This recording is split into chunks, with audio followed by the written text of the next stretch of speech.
In step 2, we're going to use our list of seed keywords to find more related keywords with the help of tools. Seed keywords are your starting point, a general topic on the basis of which you can find more specific keywords. The seed keywords in step 1 were mainly very broad terms, like search terms of 1 or 2 words. Now we are going more in depth and looking more for body and long tail keywords, usually like 2, 3, 4 or more words. To find these more specific keywords, we're going to enter our seed keywords into tools. Using those tools, we can then find additional keyword suggestions. One tool you can use for this is the Google Keyword Planner. This is a handy free tool that you can use to find keywords. To go to the tool, I just search in Google for Google Keyword Planner, and then we see it right here in the first result. Next, click on Go to Keyword Planner. If you are already logged into your Google account, you will go directly to the tool. If you don't have an account yet, you will have to create one first. Please note that the Keyword Planner is part of the Google advertising program. You can use the tool totally for free, but it does ask you to set up an ads campaign. You can use the tool without running an ad, you just have to jump through some hoops when creating your account. This article on Ahrefs.com shows exactly how to create an account so you can use the Keyword Planner for free. This is important because otherwise you might be pushed in the direction of a paid ad campaign. To use the tool for free, just follow the instructions in this blog post to create your account. You can find a link to the article in the resources of this lecture. It is super important to follow these instructions, otherwise you might have trouble using the Keyword Planner. Once you follow these instructions and create your account, you can start doing keyword research with the Keyword Planner. To do this, we click on Discover New Keywords. Here, you can enter one of your seed keywords from the list you compiled in step 1. For example, one of our seed keywords was fitness exercises. Check whether the language and country settings are correct. In this case, we'll choose for English and United States.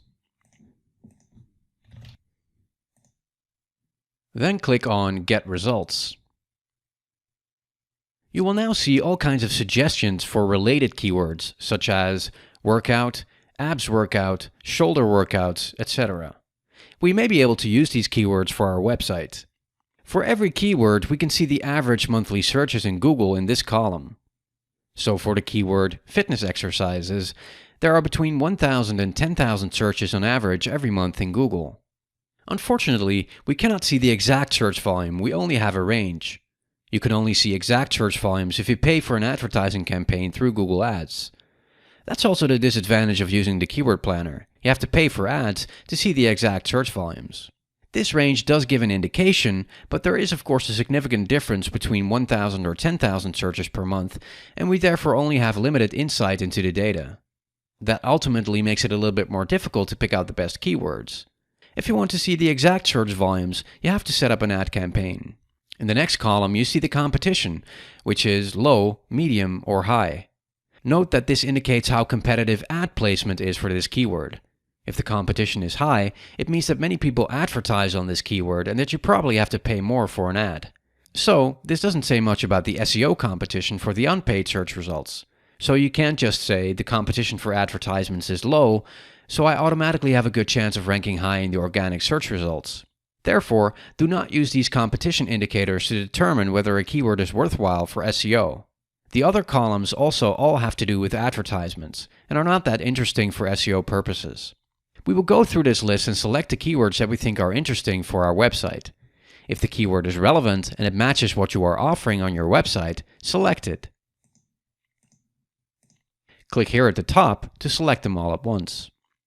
Once you've selected the keywords you want, click on Add Keywords. These keywords will now be placed on a separate list. This way we can continue with the other seed keywords from our list. Let's go back to the top and remove our first seed keyword. I type in another seed keyword from our list, for example, lose weight. I click on Get Results. And again, we can check all keywords and select the interesting ones to add to our list. So these are all related keywords to the seed keyword lose weight. Again, keep relevance in mind. If you don't have anything on your website about the keto diet, for example, you can ignore keywords related to that topic. You can also use filters to get rid of the keywords that you don't want to see. For example, I could filter for a keyword that does not contain the word keto, and I click on Apply. Now I only have keywords that do not contain the word keto. So if this is not something that you offer on your website, this is an easy way to filter your list of keywords. If you selected your relevant keywords, again click on Add Keywords to add them to your list. This is also a nice point in your research to start digging deeper. Don't limit yourself to the list of seed keywords you compiled in step 1. With the suggestions you get in the keyword planner, you can find nice keywords to use as new seed keywords to find related search terms for it.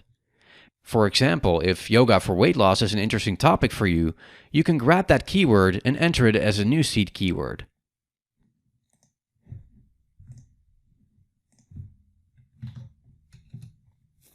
Click Get Results. And now you get a list of 564 keyword ideas, all related to yoga for weight loss.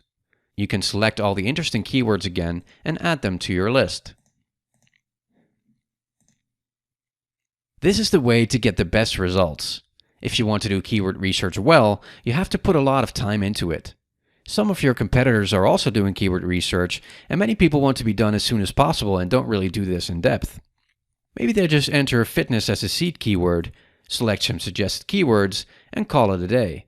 Don't make that mistake, but just keep on going with your research. If you put more effort and time into your research, you will get the best results and you will come across great keywords that your competitors have not found. It takes some time, but it definitely pays off. Okay, once you're happy and you've added all the relevant keywords to your list, go to Keywords here on the left-hand side. Here you will find the list of all the keywords you've selected. The data that we need is under the tab Historical Metrics, so click on that. Here you see all your keywords with the corresponding range of average search volume. We are going to export this data. Click on the arrow at the top right here. Go to Plan Historical Metrics, where you can export to CSV or Google Sheets. I'll go with Google Sheets this time. You now have your entire list in a Google Sheet. Remove the data you don't need, such as here at the top, and also remove the columns that you don't need, such as currency, segmentation, average monthly searches that are not available.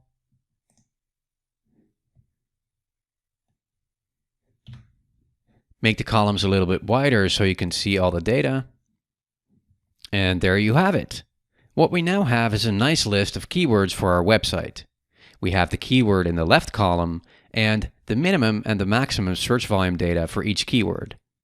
So this is the range of search volume for average monthly searches in Google. So for a 10-minute ab workout, there are between 100 and 1,000 searches per month in Google. By using our seed keyword list and Google Keyword Planner, we've now got a nice list of all the keywords that we could potentially use for our website.